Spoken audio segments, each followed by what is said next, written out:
발표할 부분은 1945년에서 1970년대 대전 미술의 형성의 특수성과 미술 활동을 중심으로입니다. 이 발표를 하게 된 배경에는 저희 시립미술관이 1998년도에 개관을 했고, 아마 한국에서는 이제 미술관을 지어서 개관한 미술관으로는 이제 그 지역 미술관으로서는 광주가 92년도, 그 다음에 이제 한참 후에 98년도에 이제 부산과 대전 시립미술관이 개관을 해서 지역미술관 시대가 열리게 된 배경이 굉장히 역사가 짧습니다.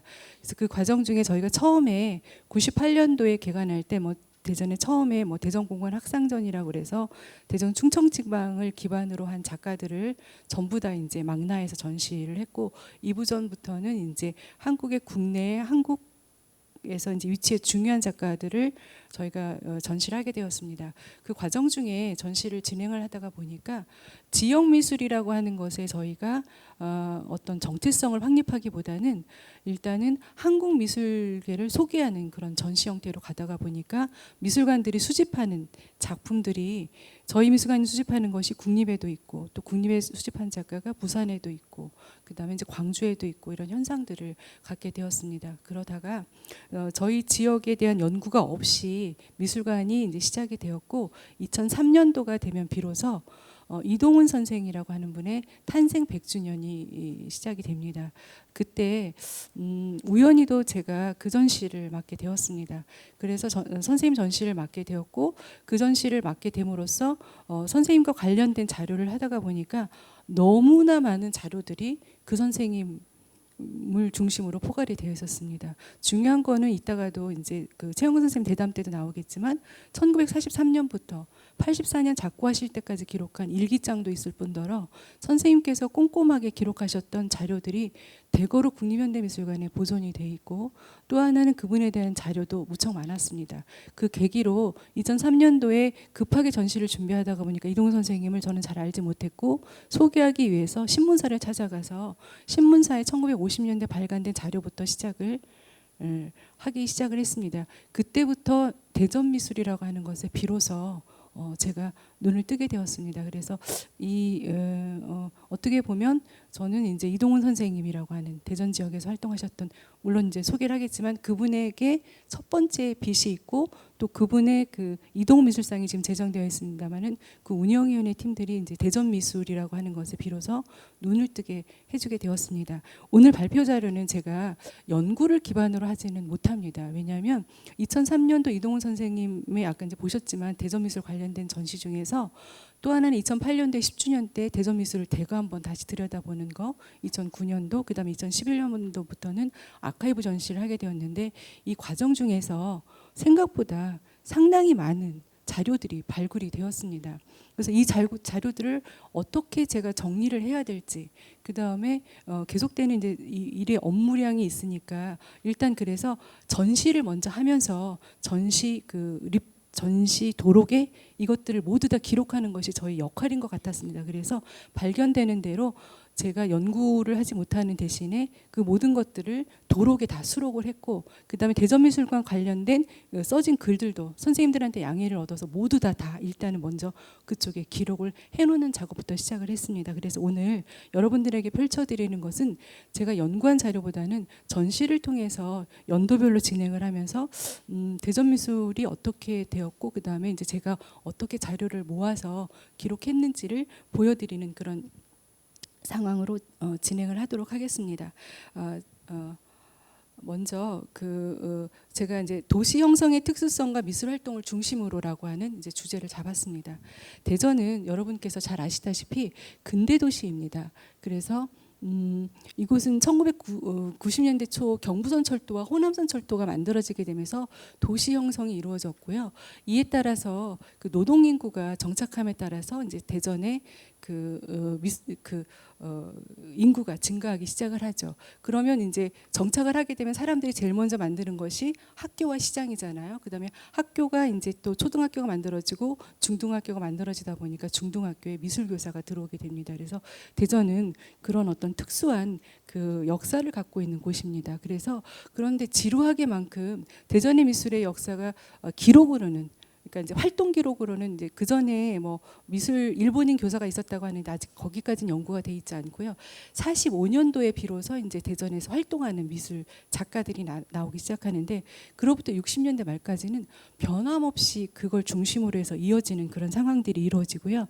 대전에서 또 하나 대전이 참 재미있는 곳인데요. 한국의 중간이라서 그런지 70년대에 경부고속도로하고 호남고속도로가 또 만들어져요. 그러니까 경부선과 호남선의 철도 역사가 도시를 만들었다면 또 하나의 발전은 1970년대에 또 하나의 고속도로가 만들어지게 되면서 발전이 이루어지게 됩니다. 그래서 이때는 대전에도 이제 경제가 발전하게 되고 시대가 발전하게 되니까 많은 변화를 겪게 되는데 충청남도 미술 전람회가 만들어지게 됩니다. 이것은 이제 자체적으로 미술인을 등용시킬 수 있는 그런 역할을 하게 되는 거고요.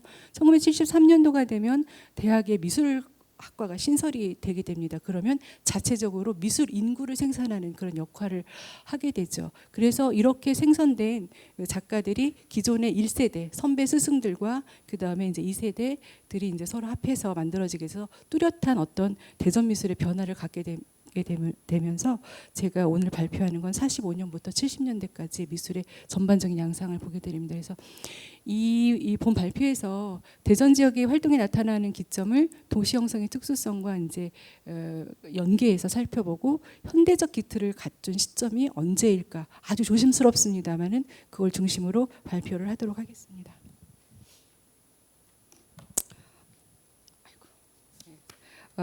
대전의 도시 형성의 특수성은 대전은 정말로 이제 근대시기 철도에 따라서 만들어진 근대에 형성된 도시입니다. 그 근대시기에 형성된 도시인데요. 아시다시피 1905년에 경부선이 개통되고요. 1914년에 호남선이 개통이 되는데 호남선 개통은 서울부터 호남선이 아니고요. 대전에 내려서 대전에부터 다시 목포까지 가려면 갈아타야 되는 그런 역할이 됩니다. 그러니까 중간 기착역이 되니까 이쪽에 많은 물품들이 놓여지게 되고요. 그에 따라서 시장도 형성이 되고 이제 도시가 커나가니까 그 많은 사람들이 정착을 하게 됩니다. 대전은 조선시대 때는요. 조선시대까지는 회덕면, 진자면, 공주면의 일부였고요. 또 공식 행정면으로 등록한 거는 1985년에 이제 회덕군의 산내면에 그냥 마을 있잖아요. 우리 지금 말하자면 그 한 이제 뭐 월평동 정도의 이제 그런 뭐 여기 둔산 정도의 이제 그런 한 마을로 대전이라는 게 처음 등장을 하게 되는데 그렇게 일개 독립명에 속해 있던 대전이 어떻게 발전을 하냐면 1914년에는 대전군, 그 다음에 1931년에는 대전읍, 그러니까 대전군, 대전면, 대전군, 대전읍. 그 다음에 1935년이 되면 대전부라고 명칭이 되게 되고요. 1949년이 되면 대전시가 됩니다. 그 다음에 89년에는 대전직활시, 그 다음에 95년에는 대전광역시가 지금 사용하고 있는 광역시가 되는데 불과 100여 년 만에 이렇게 급부상하게 된 배경에는 반드시 경부선과 호남선의 역할이 있다고 보여집니다. 그래서 경부선 철도를 그 95년에 개통되는데 그 전에 그 많은 이 공사에 참여하는 일본인들이 대전에 거주하기 시작을 합니다. 또한 이제 14년에 개통한 그 대전 목포 가는 호남선은 정말 대전을 삼남의 중심 교통요지로 만들면서 대전을 신흥도시로 만들어내는 그런 과정을 겪게 됩니다. 그러면서 이제 우선 교육이 필요하잖아요. 사람들이 모여지니까 아이들이 만들어지는데 대전의 소학교, 지금 원동초등학교인데 원동초등학교는 없어졌죠. 그리고 얼마 전까지는 동구청으로 사용하다도 동구청이 이사를 갔는데 그곳이 이제 1906년도에 개교를 하는데 당시에 입학생이 17명이었는데요. 1917년이 되면 568명으로 늘어나는 그러니까 도시가 얼마나 커졌는지 그 연도를 비교해 보면 10년 사이에 알 수 있습니다. 이에 따라서 이제 보통 학교가 또 만들어지게 되는데 17년에는 그 중등학교가 필요하잖아요. 이 아이들이 크니까. 그러니까 중등학교가 만들어지게 되니까 경성중학교, 대전분교, 그러니까 현재로 말하면 대전중학교가 이제 설립이 되는데요. 또 여기 이제 여기는 빠져 있지만 25년이 되면 보통 여학교가 좀 만들어지게 됩니다. 그리고 1932년에는 공주에서 도청이 대전으로 이사를 하게 됩니다. 그리고 아까 말씀드렸다시피 35년에 대전부로 승격되는 그런 역할을 갖게 되면서 대전은 정말 급부상하게 된 그런 철도와 함께 급부상하게 된 그런 역할을 갖고 있습니다. 그래서 한번 예, 이거는 이제 당시 대전역 처음에 만들어졌던 이제 1905년에 개통한 대전역의 이제 모습이고요. 이거는 이제 처음으로 만들어진 소학교 원동 대전 이제 소학교의 이제 모습입니다. 여기 앞에 이제 여기 천이 흐르는 되게 대전천으로 보시면 됩니다. 약간 대전천이 약간 실천처럼 흐르게 되고, 또 하나는 이게 이제 그 대전중학교, 지금 현재 대전중학교의 모습이고요. 예, 이거는 이제 지금 대전 여중의 모습입니다. 1925년도에 개관한, 그 다음에 이제 31년에 도청이 지어져 32년에 도청이 완성되는 이제 그런 역할을 갖게 됩니다. 그래서 이제 1940년대 대전 미술활동 기록을 보게 되면요, 1945년도에 대전공업학교에 부임한 이동훈과 그 다음에 박성섭에 의해서 미술이 이루어지는데, 1945년 10월 10일에 그 대흥동의 한 사무실에서 미술협회를 결성했다라는 기록이 있고요. 또 그해 11월에 이제 전시를 개최했다라는 기록이 있습니다. 이 부분에 있어서는 앞으로 고증적인 실증적인 자료를 가지고 조금 더 세분하게 들어가도록 하겠습니다. 이 전람회에서는 이제 이동훈이 우유 짜는 여인 무궁화 뭐 이런 거를 그렸다라는 기록이 있고요. 1946년 10월에는 이동훈이 본전통 후생관에서 30여 점의 작품으로 개인전을 열었다라는 기록이 또 있습니다. 이 기록은 대전에서는 아마 작가로서는 첫 번째 개인전으로 기록이 되고 있습니다. 또 하나는 그 48년에 미 공보관에서 이제 두 번째 이동훈이 개인전을 열었고요. 1949년도에 이제 개최된 대한민국 미술 전람회에서 이동훈이 이제 특선을 받게 되죠. 이것은 상당히 대전 지역의 미술이 시작하는 데 중요한 역할을 하기 시작을 합니다. 그 이동훈 씨가 이제 1946년도에 이제 열었던 개인전인데요. 그 우리나라 화단에 이제 거성으로 돼 있고 선전에도 돼 있는 이제 그런 식으로 굉장히 크게 이제 보도가 됐던 그런 자료입니다. 그래서 아까 본정통이 사실은 굉장히 궁금하더라고요. 일본 시대 역할이 되던. 그래서 본정통이 근데 한 1930년대 시대 본정통인데요. 그래서 한번 찾아보니까 이렇게 됐더라고요. 여기가 이제 대전역이고요. 그다음에 여기가 옛날 충남도청이거든요. 근데 46년이 됐는데도 본정통이라고 얘기를 하는 거 보면 여기가 이제 본정통이에요. 여기 어딘가에서 이제 전시가 이루어졌을 테고, 여기가 이제 영정통, 혼일전통 뭐 이렇게 해가지고 이제 말하자면 이제 시가지 이쪽을 이제 여기에 이제 5년도, 32년도 요 사이에 이제 이렇게 발전하게 된 이제 그런 계기가 되고 있습니다. 예. 이동훈 선생님께서는 이제 1949년도 제1회 대한민국 미술 전람회에서 이 이제 목장의 아침으로 이제 특선을 받고, 그 이후에 이제 제2회 다시 이제 전쟁으로 중단됐다가 53년도에 개된 2회에서는 이제 문고부 장관상을 받는 그런 게 있는데요. 대전에 삼성동에 가면은 저렇게 그 젖소를 키우는 곳이 따로 있었다고 합니다. 그래서 그쪽에 이제 자주 가셔서 스케치를 하셨고 했다라는 이제 기록이 있는데, 젖소에 대한 그런 기록은 이동훈 선생님께서 가지고 있었던 특별한 소에 대한 남다른 애착이 이제 작품에 나타나고 있는 것으로 보여집니다. 1950년대 대전의 미술 활동을 한번 살펴보도록 하겠습니다. 1950년대에서 60년대는 대전의 미술의 흐름이 거의 변함이 없습니다. 그래서 50년대, 60년대 자료를 이따 같이 보실 텐데요. 일단은 대전은 자립을 하기에는 신흥도시로 부상을 했지만 경제력은 대단히 약했다고 보여집니다. 그리고 일본의 이제 해방을 맞이했지만 미군정, 그 다음에 이제 한국 전쟁 겪고, 그리고 파괴되었고, 뭐 이런 피폐한 현실이 있었는데요. 대전에서 1950년대에 보면은 그 전쟁통에 잠깐 서울대와 홍대가 잠깐 내려왔다가 이제 잠깐 있다 부산으로 내려간 그런 기록도 있습니다만, 그것과 연계관계는 아직 대전에는 없습니다. 그래서 1949년도 8월 15일 날 그 지방자치법에 따라 대전부가 이제 대전시로 승격이 되고요. 이듬해 1.4.5태 이제 50년대 전쟁이 발발하고 1.4.5태 때 내려왔던 사람들이 다시 올라가면서 대전에 많은 사람들이 거주를 하게 되면서 인구가 많이 늘어나게 됩니다. 그래서 인구도 한 28만 9천 명 정도가 이제 이쪽에서 거주했다고 하고, 이 당시에 보니까 51년도를 기점으로 보니까 비로소 대전이 한국에서 6대 도시로 성장하게 되는 배경에는 6.25 전쟁도 있었다고 보여집니다.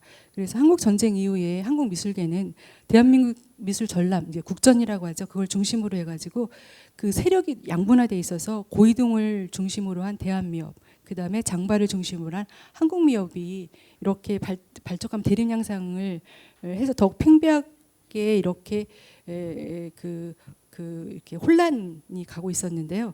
그러나 대전에는 작가들이 너무 없었으니까 이런 혼란에 어떤 면에도 미치지 않고 착실하게 그냥 결속을 하면서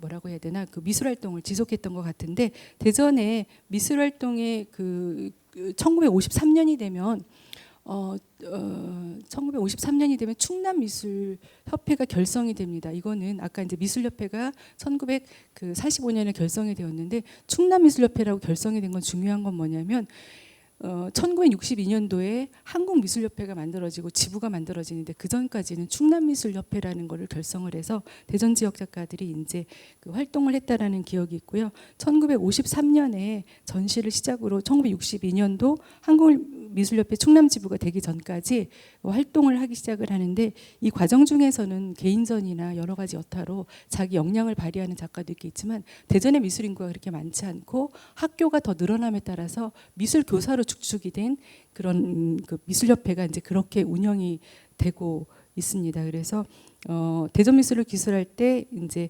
40년대 처음으로 이제 미술 교사로 그 미술 작가들이 이제 유입이 되기도 했습니다만은, 50년대가 되면은 이제 대전 충청 지역에 작가들이 또 포진이 되기 시작을 하는데, 대전에서는 이상하게 서양화는 시작이 되었는데 한국화는 맥을 잡지 못하고 있습니다. 그거는 이제 한국화의 어떤 맥을 서로 연계관계 제자를 양성하거나 이런 관계는 없었지만, 수묵채색가 쪽에서는 1950년대 활동했던 이경배라는 사람이 좀 있었고요.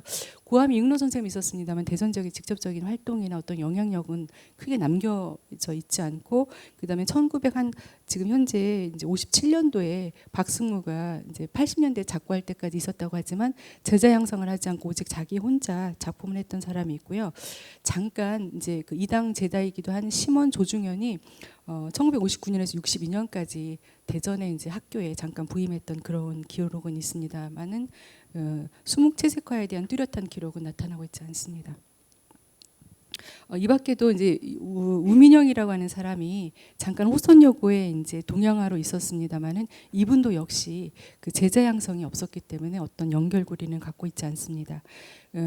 그리고 이제 전쟁 이후에 50년대를 보면은 그러니까 광복전에 중등학교가 5개밖에 없었는데 50년대는 18개에 달하고, 그 다음에 1960년대는 36개의 중고등학교가 만들어지게 됩니다. 이것은 무엇을 의미하냐면 미술 교사들이 대거 유입이 되고 있다라는 얘기를 하고 싶습니다. 이 과정에서 이제 김철호, 윤욱은, 김성재, 신봉균, 이인영, 정택은, 홍동식, 이 밖에도 많은 사람들이 있습니다만, 이분들이 와서 60년대까지 미술을 열어가는 그런 기록이 있습니다. 1957년도부터는 이인영, 임봉재 개인전이 열리고, 57년도 김철의 개인전이 열리고, 그다음에 신봉준 개인전이 열리면서 잇따라 개인전이 열리고, 또 하나는 충남미술협회를 중심으로 계속적으로 이제 활동이 이루어지고 있었습니다. 그런데 1957년도에 그 충청남도 문화상이 제정이 됩니다. 이래 때 이제 박승우 선생님이 상을 받긴 하셨지만, 충청남도 충청남도 문화상을 제정된 거는 문화예술인들의, 그러니까 기량 있는 문화예술인들한테 굉장히 활발한 추동력을 만들 수 있는 그런 계기를 만들었던 것이 아닐까, 이런 생각이 들기도 합니다.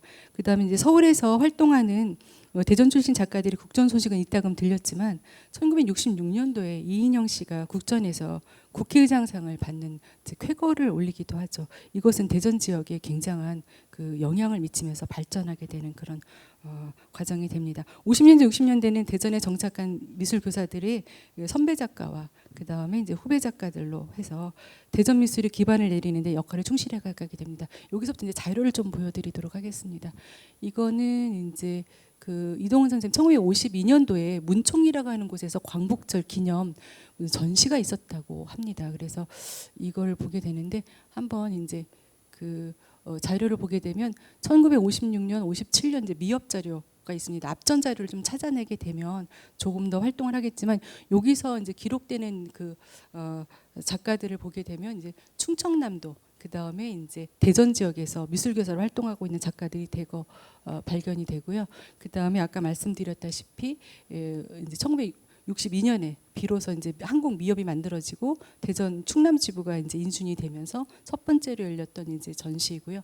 그 다음에 이제 요거는 이제 김하경이라고 하는 작가가 이제 천안을 중심으로 활동하고 있었는데요.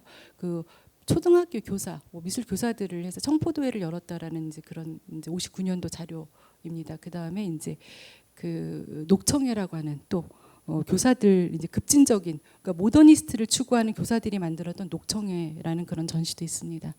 네, 여기에 보면 이제 임봉재 선생님의 1959년도 전시회, 그 다음에 이제 뭐 김기숙, 그 다음에 이제 뭐 김철호 등의 이제 전시회들이 이어져 내려오고 있습니다만 이런 것들은 이후에 자료를 수집하면서 계속적으로 만들어내고 있고 앞으로 이제 이런 자료들은 기본적으로 이제 갖고 있는 것이 아니라 풀어내서 향후에 연구자들이 연구할 수 있도록 기본적인 자료집을 만들도록 할 계획입니다.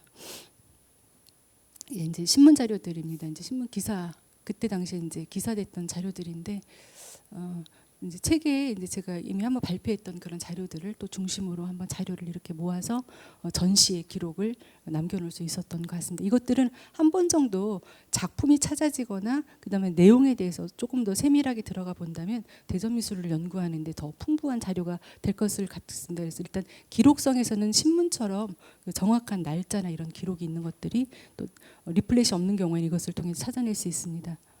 네, 이렇게 해서 이제 그 60년대에 이제 50년대 60년대 이렇게 신문 기사를 통해서 전시 기록을 찾아냈던 것입니다. 그리고 이제 아까 미 공보관에서 전시를 했다라고 했는데 이게 바로 미 공보관입니다. 그리고 이제 미군들이 가면서 1953년도에 대전 문화원으로 넘겨주고 가기입니다. 그래서 대전의 전시장에 이제 완전한 구심점으로 모든 이제 작가들이 진행을 하게 되는 거고요. 그 다음에 1960년 정도가 돼야지 충남 공보관의 전시장이 만들어지게 되거든요. 그 대전의 전시장은 굉장히 열악했다고 보여집니다. 네. 1960년대인데 이제 제가 말을 근사하게 한 것 같은데. 그 1960년대에 이제 특이한 사건이 한 사건이 있어서 제가 르네상스를 연 이제 수요 모임, 그러니까 수요 모임회라고 한 이유는 그러니까 뭐 수요 음악회, 수요 동인, 수요 문화 모임, 수요 동인의 여러 가지 명칭이 있습니다만 이거는 확인을 해서 나중에 저희가 기록을 해야 될 상황인 것 같습니다. 1960년대에 여전히 앞선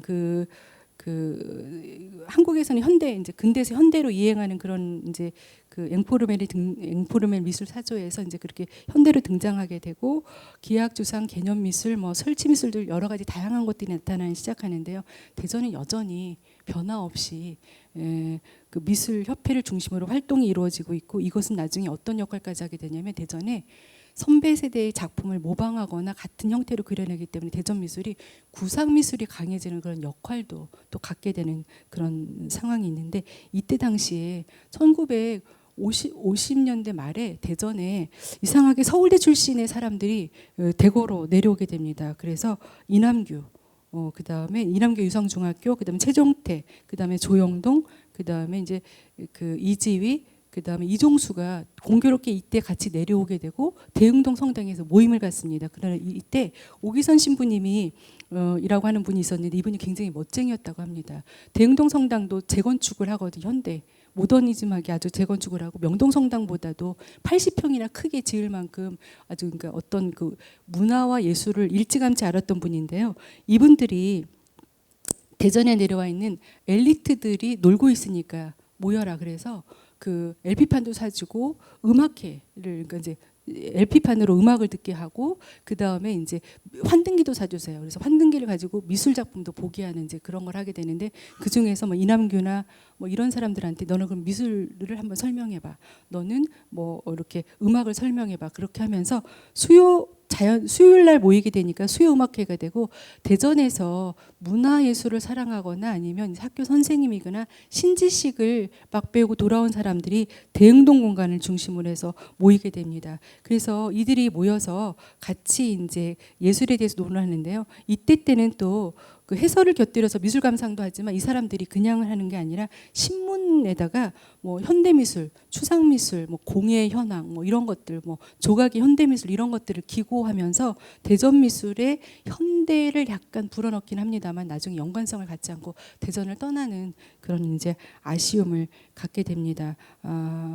이때 그 대흥동 성당이 1963년도에 건립되는데 오기선 신부님께서 어떤 역할을 하냐면 다음에 보시면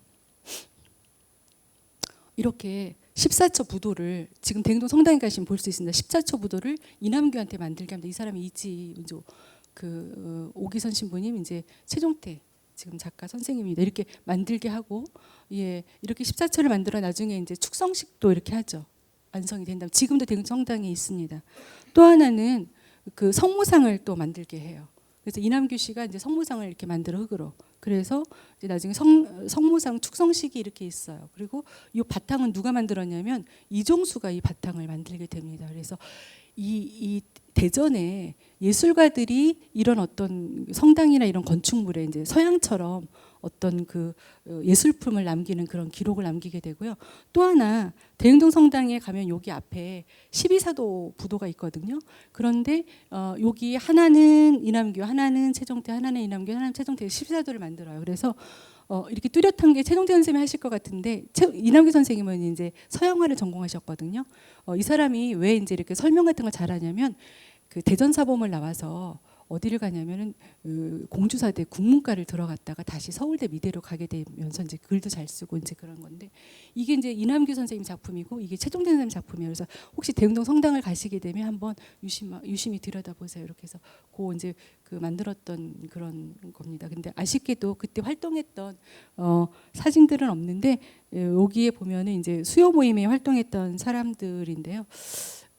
조영동, 이지휘, 이종수, 오기선 신부님, 이제 최종태, 이남규, 뭐 이제 이 사람이 남상록인가 하는 사람이라고 하더라고요. 그래서 이런 사람들이 모이게 됩니다. 그래서 이분들에 의해서 대전에 잠깐이나마 예술인들이 같이 함께 고민하고 우위를 다지고 그 다음에 이제 예술에 대해서 밤새워서 얘기했던 그런 토대가 되었던 수요 모임회를 한번 저희가 넣어봤습니다. 1970년대 전반기가 되면 대전에는 아까 말씀드렸다시피 완전한 다른 변화가 일어나게 됩니다. 물론 경제 성장도 이루어지게 됐지만 1970년대가 되면은 중앙에서 학교를 졸업한 그러니까 사람들이 오는데 대전에는 홍대 출신과 서라벌리대 출신의 사람들이 많이 내려오게 되고요. 또 하나는 1970년대에 그 71년도에 충청남도 미술 전람회가 만들어지게 출범이 되고 73년도에 모건대, 숭전대, 이제 한남대인데 미술학과가 신설되는 그런 계기를 맞이하게 됩니다. 1971년도에 만들어졌던 미술대전은 그동안 국전에서 소외됐던 대전 지역 작가들한테는 미술 신인으로 등용할 수 있는 등용 기회가 되었기 때문에 대전의 미술 인구를 집결하거나 생산해내는 그런 역할을 하게 되고 직접적인 또 대전 미술의 자생성을 갖게 하는 것은 미술대학이 생겼다라는 거죠. 대전에는 1960년대에 특이한 점이 또 하나 있습니다. 고교 동아리 활동들이 굉장히 활성화되어 있거든요. 근데 그들이 물론 지금 한국의 뭐 이종상이라든가 이철주라든가 뭐 아주 뭐 지금 대전의 거목으로 있는 뭐 정명이라든가 작고하신 김치중 선생님이라든가 뭐 이런 선생님들로 이제 발전한 고교 미술 활동이 있긴 하지만 그 1970년대가 되면 비로소 대전이 자생성을 갖는 그런 미술 인구를 자체 생산해내고 그 다음에 이제 자체 생산되니까 그룹전이라든가 전시가 이루어지고 이에 따라서 미술 학원이 등장을 하고 그 다음에 또 하나는 그 다음에 이제 화방도 늘어나고 그야말로 이제 급진적으로 대전에 일어나게 됩니다. 그래서 이렇게 보면은 이렇게 보면은 미술협회를 여기서 중심으로 활동을 하고 있고 또 하나는 이제 이렇게 이제 청년 미술인 협회라든가 이런 것들이 이루어지고 있고 또 미술가들의 활동이 있습니다. 제가 이제 시간이 없으니까 빨리 지나가도록 하겠습니다. 여기서 뭘 보여주고 싶냐면 이렇게 이제 충청남 미술 전람회 그다음에 이제 대학교의 활동들이 이제 쭉 이어지고요. 그다음에 여기에 보면은 이거 보세요. 이렇게 상강화랑이 처음에 이제 74년대 문을 열었는데 요거 뒤에 보세요. 무슨 대전화방이라든가 뭐 무슨 뭐 화방 뭐 이런 화방들의 계속적인 선전이 막 이루어지고 있고 화실들이 막 만들어지고 이렇게 있습니다. 이런 것들 응용미술연구소에서 이제 활동도 하고 있죠. 그래서 충청남 미술 전람회 이제 그 수상자들의 소식입니다. 1970년대 후반이 되면은 빨리 넘어가겠습니다. 저한테 한 제가 3분만 좀 더 하겠습니다. 죄송합니다. 70년대 후반이 되면은 이제는 한국에서 일어났던 밭감미술제, 행위예술제, 해프닝 이런 것들이 대전에 동시다발적으로 이루어지고 있는데요. 그 첫 번째 도발 주자가 1975-125입니다. 1975-125는 그야말로 1975년 12월 25일 날 대전역에서 선언을 하기 시작하면서 1975-125가 열려지는데요. 3인조 동인이었던 이종염, 정장직, 정기로가 현대미술의 운동을 새롭게 전개하자라고 하면서 대전의 현대미술 그룹의 자생적인 씨앗을 터뜨립니다. 이분들한테 물어보니까 어디서 듣거나 영향을 받은 적이 없다고 합니다. 자기네끼리 미술에 대한 고민을 하다가 대전역 광장에서 오후 사이렌 소리와 함께 어떤 해프닝을 펼친 것이 되었죠. 이들의 행위예술제는 이후로 한 3번 정도가 더 진행이 되는데 그러다가 이제 나중에는 실내전으로 가면서 이제 실내전에서 미술에 대한 근본적인 고민을 하게 되고요. 또 하나는 르포 그룹이 탄생을 하게 되는데 76년도에 이제 탄생을 하는데 추상화 1세대들입니다. 대전 지역에 어떤 새롭게 추상화를 한번 실천해 보자. 라고 해서 이제 르뽀라고 하는 그룹이 만들어지게 됩니다. 당시에 권영우, 박명규, 박봉준, 신동주, 유근영인데 이 사람들은 모두 다 홍대 출신들의 사람들이 이루어지고요.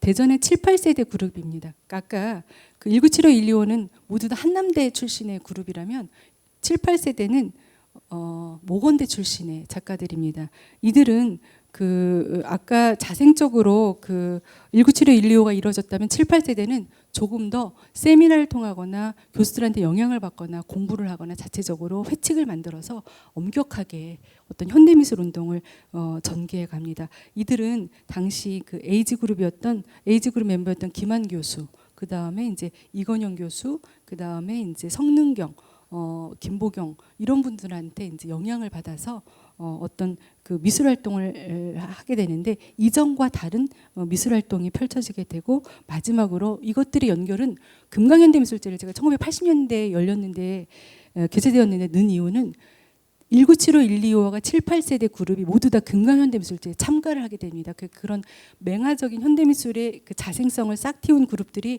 이쪽으로 들어가게 되면서 금강현대미술제는 그야말로 야외 현장미술제를 연 그런 미술제이기도 합니다. 그래서 잠깐 그냥 사진 자료 볼까요? 이게 이제 1975, 125가 대전역 광장에서 사진을 자기네에게 찍어놨어요. 그래서 어떤 행위를 한 그룹이고요. 또 하나는 이제 금강백사장에 가가지고 쭉 걸어가면서 이제 그러니까 환경의 관습이라고 해가지고 사람을 파묻고 다시 해서 부활했다 이런 역할도 있고 또 이제 계획적인 흔적의 레드탑에 이제 불을 지르는 여러 가지 역할들이 있죠. 나중에 전시로 가게 되는 루포 그룹의 이제 창립전이 이제 1976년도에 이루어지고 그다음에 이제 7, 8세대가 이제 계획적으로 이루어지는데 이들이 보면은 한 번은 전시장에서 한 번은 야외에서 이렇게 실전적인 역할을 하고 회칙도 만들고 그다음에 정규 세미나도 가지면서 아주 현대미술 운동을 전개를 새롭게 진행해 나가고 금강현대미술제는 금강현대미술 야외에서 이제 이루어지는데 이거는 일주일간 현장에서 직접 같이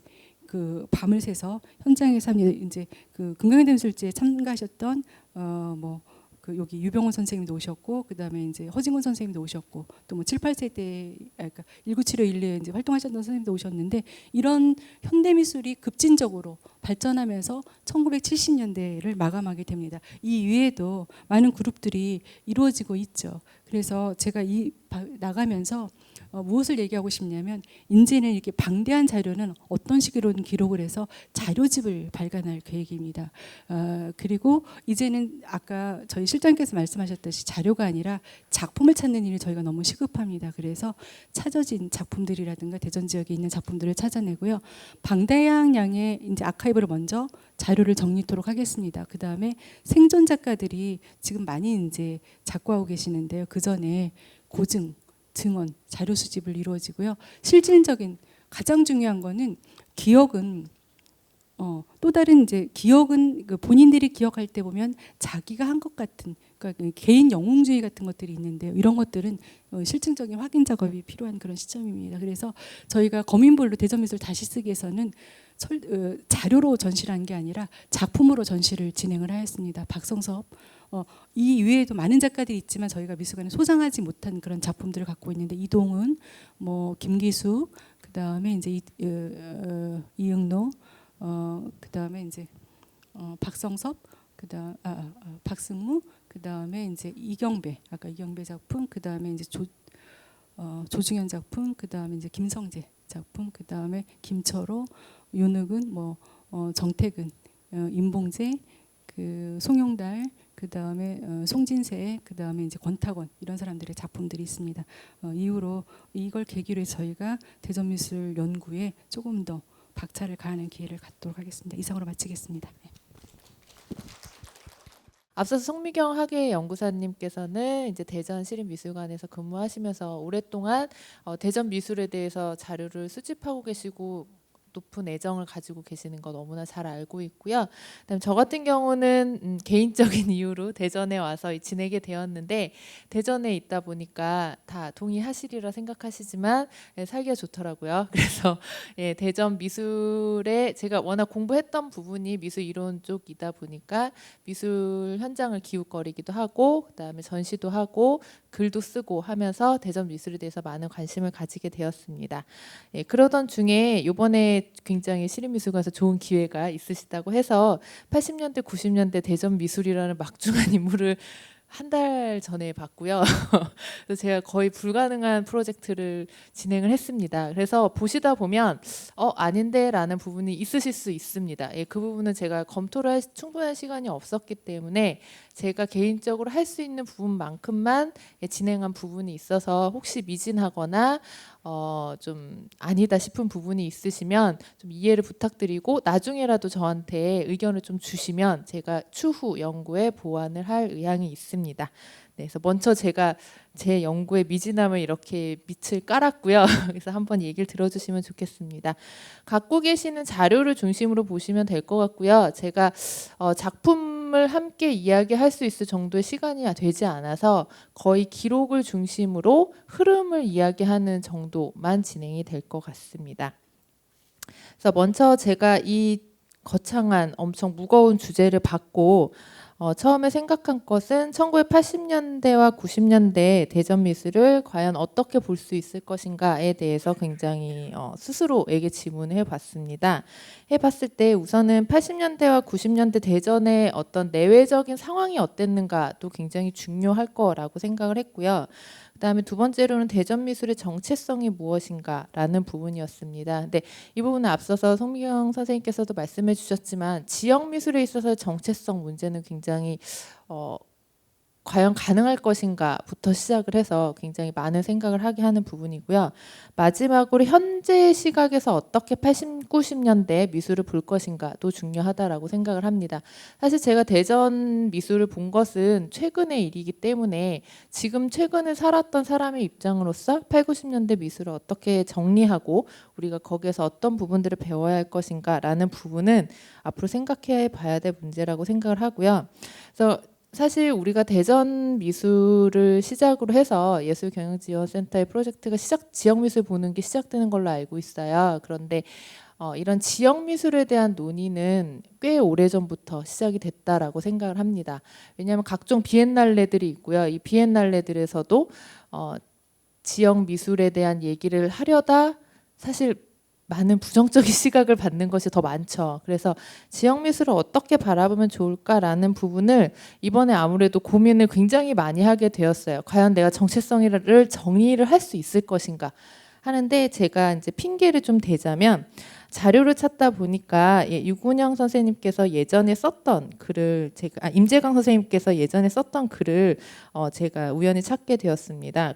그건 뭐냐면요. 예전 대전시립미술관에서 지역 미술 활성화 및 정체성 모색이라는 제목으로 심포지엄을 했었더라고요. 그래서 꽤 오래전부터 이런 고민을 해왔다라는 걸 알 수가 있었고, 그 부분에서 지역에 대한 개념부터 정리를 한번 해보셨더라고요. 그래서 우리는 보통 지방을 같이 생각을 하는데 그게 아니지 않을까.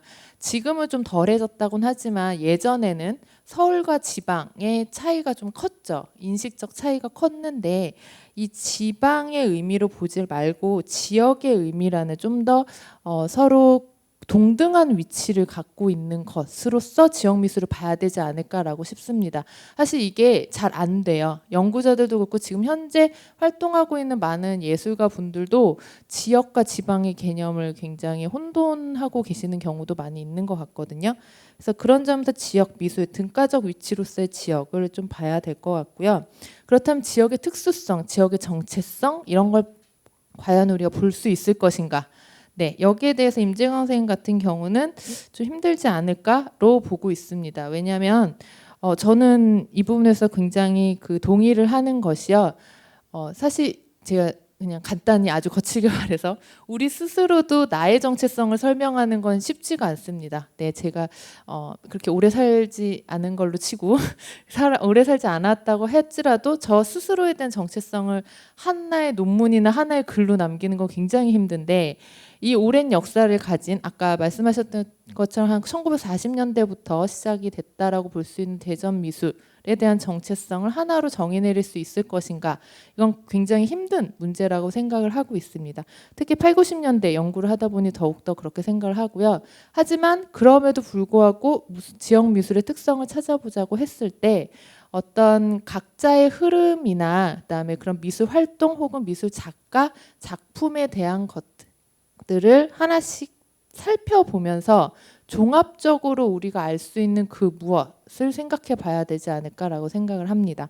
그런 점에서 앞서서 아카이빙을 하신다라는 지점은 굉장히 중요하다라고 생각을 합니다. 그래서 제가 이번 연구를 하기 위해서 자료들을 찾다 보니까요, 선행 연구나 글이 생각보다는 있었어요. 예, 많지는 않지만 있었습니다. 특히 뭐 잘 아실 거예요. 아마 대전 미술에 관심 있으시다면 조상영 선생님이 하셨던 대전 현대미술의 패러다임 같은 경우는 실험 미술을 중심으로 해서 특히 오늘 제가 설명할 80년대 미술에 대해서는 거의 굉장히 자세히 설명이 되어 있고요. 그 다음에 임양수 선생님이 책이 편집했던 1995년에 대전 미업에서 정리를 한 대전 미술의 어제와 오늘이라고 하는 책이 있고요. 그다음에 2008년에 대전 시립미술관에서 개관 10주년 전시를 하면서 만들었던 자료집이 있습니다.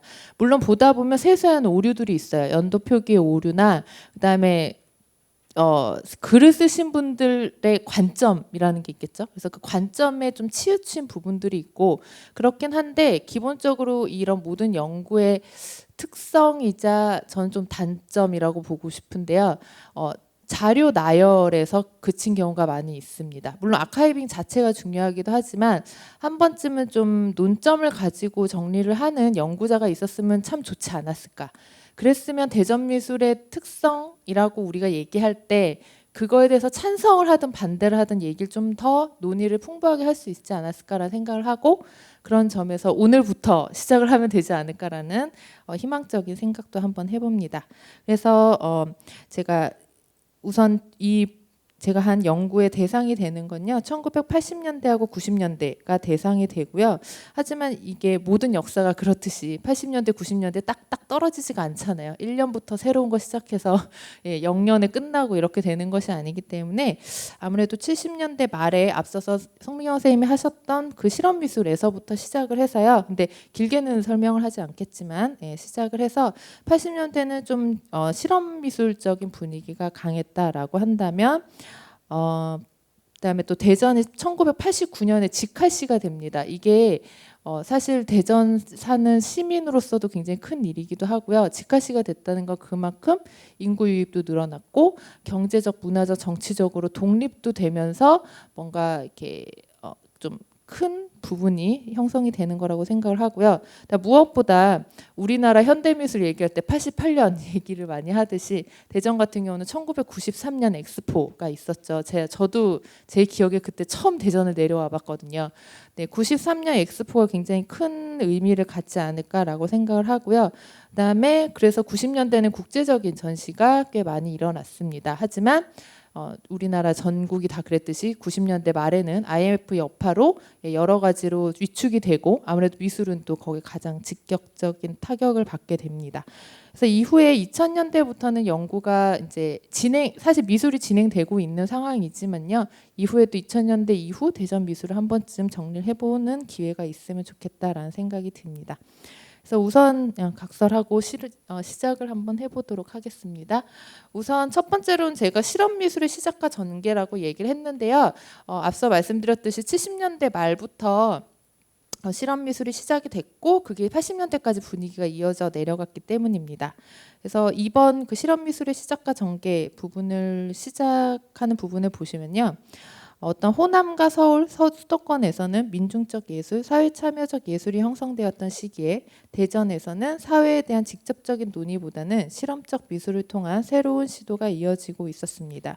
이는 당시 한국 미술계에서 소그룹을 결성하면서 아방가르드적 예술을 추구하던 분위기와 함께하는 것이었고 또한 국전 중심의 보수적인 구상미술에 대한 젊은 작가들의 반대 급부적인 움직임이었습니다.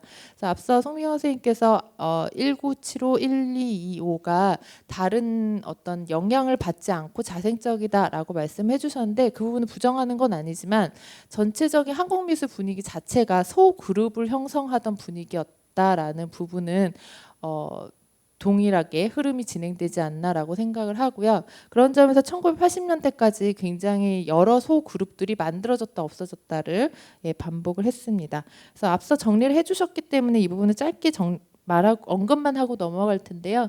우선 1975, 1225 같은 경우 대전역에서 해프닝이 있었다라는 거 앞서서 말씀해 주셨고요. 그다음에 대전 7, 8세대 전이 있어서 앞서는 한남대 출신 중심들이었다면 7, 8세대는 모건대 출신 중심들. 특히 이건영 선생님이 이제 중심 영향을 줬다라는 부분이 좀 참고할 만할 것 같고요.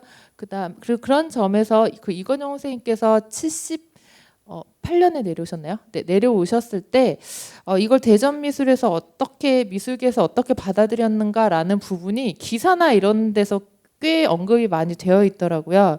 그래서 그 중간쯤에 보면 이건영 선생님이 79년도에 전시를 하셨는데 남계화랑에서 지금은 이제 오원화랑에서 인수를 한 남계화랑에서 전시를 했는데 이 전시가 워낙 이렇게 퍼포먼스를 하시던 분이니까 그동안 해왔던 퍼포먼스를 마치 연극 상연하듯이 이렇게 시간대를 해서 입장료도 이렇게 팔고 했던 그런 전시였다라고 해요. 그런데 정말 대전에서 많은 분들이 참여를 해가지고 인기를 엄청나게 끌었다라고 합니다. 그리고 전 지금 참 부러운 거이기도 한데요.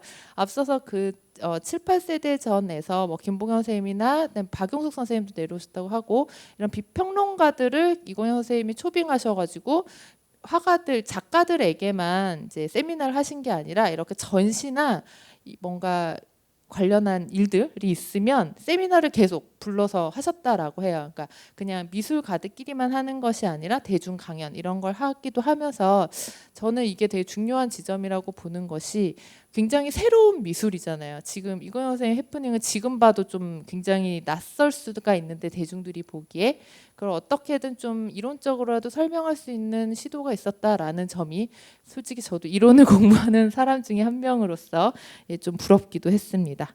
네, 그리고 이어서 르뽀 동인전이 있었죠. 그래서 르뽀 동인전 같은 경우는 아까 추상회 미술 1세대라고 말을 해주셨는데요. 지금 우리가 지금의 시각에서 보면은 추상회화와 퍼포먼스가 추상회화가 조금 더 왠지 고리타분한 것 같고 퍼포먼스가 더 새로운 것 같고 이럴 수도 있습니다. 그런데 이 당시 70년대 말 80년대 특히 대전에서의 여러 기록들을 보면은 구상회화가 아닌 것들은 대부분 다 새로운 시도들이었어요. 처음 보는 어떤 행위들 그런 작품들이었기 때문에 이들이 모두 함께 전시를 하고, 그다음에 더 중요한 건, 제가 중요하게 보는 건 작가들끼리 서로 교류를 하면서 새로 많은 일들을 해 나갔다라는 점이 저는 좀 주목을 해볼 만했습니다. 그런 점에서 르포 동인전 같은 경우는 그냥 전시만 하고 만 것이 아니라 1975, 122호나 혹은 7, 8세대하고 같이 모여서 전시를 그룹전을 하기도 하고요.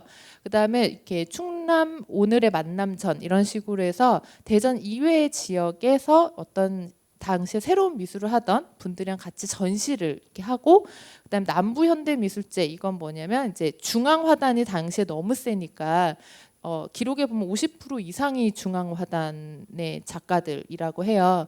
이런 중앙화단 기운이 너무 세니까 그 밑에 남부 쪽에 있는 지역들, 호남이라든지 뭐 대구라든지 이런 지역 작가들끼리 모여서 남부 현대미술제를 엽니다. 그래서 이게 되게 의미 있는 것이, 나중에 이건영 선생님도 말씀을 하셨다고 해요. 제자들한테 말씀하셨다고 하는데, 대전이 아까 선생님께서 말씀하신 것처럼 너무 교통의 요지잖아요. 예, 정말 대전역에 가면 못 가는 데가 없습니다. 모든 곳에 다 갈 수가 있는데, 그런 의미를 좀 되살려서, 그런 의미를 좀 살려서 어떤 대전을 중심으로 한 지역 작가들의 모임, 이런 것들을 했다라는 점이 르포 동인회가 많은 일들을 하셨지만 굉장히 의미가 있지 않나라고 생각을 합니다. 그 다음에 무엇보다 80년대 제일 중요한 활동 중에 하나는 야투를 중심으로 한 금강현대미술제라고 생각을 하는데요. 금강현대미술제는 1980년에 공주에서 열렸고 81년에는 대전문화원에서도 그 전시가 열렸다라고 합니다. 그래서 이 금강현대미술제는 지금도 금강자연 비엔날레로 명맥이 이어지고 있고요. 그다음에 금강이라는 자연을 테마로 했다라는 것이 사실 굉장히 세계적으로도 새로웠다라고 기록에 나와 있더라고요. 그래서 임동식 선생님이 독일에 유학을 가셨을 때, 그래서 독일 지역의 작가들하고 교류가 있었던 이유도, 독일 지역 작가들도 이런 대전에서, 한국이라는 곳에서 금강이라고 하는 자연을 중심으로, 게다가 그걸 소재로 삼는 게 아니라 가서 하잖아요. 네, 야투라는 의미 자체가 이렇게 던진다, 야외에서 던진다, 뭐 뭔가 나를 내던진다라는 의미로서 사용을 하셨던 거기 때문에 그런 점에서 굉장히 국제적으로도 의미가 있었던 행위였다라고 생각을 하고요. 그래서 이런 어떤 자연과 예술과의 관계성, 이런 것들이 잘 드러났던 움직임이었습니다. 그런데 제가 여기서 깊이 설명을 하면 좋겠지만 시간 관계도 있고요. 그다음에 앞서 말씀드렸던 것처럼 조상영 선생님이 정리해 놓으신 것도 있고, 그다음에 현재 지금 금강자연미술제가, 그러니까 금강자연 비엔날레가 일어나고 있기 때문에 여러분들이 원하시면 충분히 많은 자료를 접하실 수 있지 않을까라고 생각을 합니다. 그래서 종합해 보면 1980년대 대전 미술은요, 물론 구상 미술과 여전히 이제 다른 부분도 있습니다. 하지만 우리가 좀 주목해서 좀 봐야 할 부분들은 많은, 그래서도 그렇지만 다양한 실험적 시도가 일어났고, 그리고 대전 지역을 또 넘어서서 다양한 또 행동들이 있었다라는 부분입니다. 그런데 사실 제가 금강 자연 비엔날레 자연 미술제를 보면서도 또 하필 8, 90년대여가지고요. 이걸 보다 보니까 문제가 뭐가 되냐면요. 지역 미술을 할 때 대전의 행정 그 구분이 89년에 대전 직할시가 되는 거예요. 그래서 80년대까지는 사실 대전이요, 대전시라는 정체성보다는 충청남도라는 개념이 더 강했습니다. 그러니까 공주와 함께 금강현대미술제 하면서 80년대까지는 대전미술로 넣을 수가 있는데 89년에 직할시가 되면서 애매해지는 거죠. 지역 미술을 연구를 할 때. 네, 그렇다고 해서 지금까지 뭐 대전이 그 이후로 금강현대미술제에 참여를 하지 않았냐? 그런 건 아니에요. 계속 끊임없는 참여를 하고 중심적인 위치를 갖고 있는 건 너무너무 잘 알고, 저도 이제 비엔날레가 있을 때마다 가서 보고 하는데요. 그런데 이제 이게 지역 미술의 사실 논점이기도 합니다. 그러니까 여러분들이 아직 초기적인 단계니까 그 부분을 알아주셨으면 좋겠고요. 그렇다면 이제 그 90년대 미술을 어떻게 설명할 수 있을 것인가라고 얘기를 할 때, 그 사이적인 부분으로 대전 미술의 어떤 외적인 상황을 조금 설명을 하자면요. 우선 앞서 말씀하신 것처럼 70년대에 그 모건대학교하고 당시 숭전대였던 한남대학교가의 미술 관련 과가 생깁니다. 그러니까 미술 교육과라든지 뭐 미술 관련 과가 생기고요. 81년에 배재대학교가, 83년에 충남대학교가 이제 생기게 되면서 아무래도 과가 생기면 학생이 늘고 그다음에 교수님들도 유입이 되고 강사들도 들어오고 하면은 미술인의 수가 급격하게 늘게 되는 상황에 처하게 됩니다. 네. 그래서 제가 넘기는 걸 깜빡했네요. 그러면서 다양한 그룹들이 형성이 돼요. 그래서 앞서서 1975, 125나 뭐 7, 8세대나 이런 모임들 같은 경우는 조금 어떤 기조를 가지고 했다면 이 그룹들은 대학 중심 동문전이라던가 혹은 어떤 스승님을 이제 제자들이 모여서 하는 전시라던가 제가 빨리 한다고 했는데도 그러네요. 네. 아무튼 이런 다양한 어떤 형태의 모임들이 생기는데 여기서 우리가 좀 부정적으로 보면 부정적으로 보고요. 긍정적으로 보면 긍정적으로 보는데 대학들 간의 경쟁이 생깁니다. 그건 여러분이 이렇게 보셔도 아마 아실 거예요. 네, 그리고 서양화에서도 그렇고 동양화에서도 그렇고요. 그다음에 한국화라는 명칭 쓰기서 한국화에서도 그렇고요. 그다음 조각 역시도 마찬가지고 이렇게 다양한 분야의 모임이 생기는 거는 긍정적인데 학교들 간의 경쟁 이런 게 생기게 되면서 이제 그게 되면 문제가 뭐냐면 기획을 할 수가 없습니다. 뭔가 주제를 가지고 뭔가 의미를 가질 수 있는 전시가 일어나기보다는 인맥에 의한 어떤 전시들이 일어나게 되면서 우리가 사실 연구자 입장에서는 이걸 어떻게 해석해야 될지에 대한 문제가 약간 남게 되는 거고요. 그러면서 하지만 또 이것을 타개하고자 한소전을 비롯해서 몇몇 전시들은 뭐냐면 이런 각각 여러 대학의 학생들이 모여서 함께 전시를 하는 거예요. 그러니까 더 이상 우리 나눠서 하지 말고 우리가 뭔가 어떤 새로움을 찾고자 한다거나 뭔가 우리만의 주제를 가지고 전시를 해보자라는 이제 운동 그런 어떤 모임도 형성이 되었습니다. 그다음에 제가 더불어 한 가지 더 주목해서 보고 싶었던 건 뭐냐면요.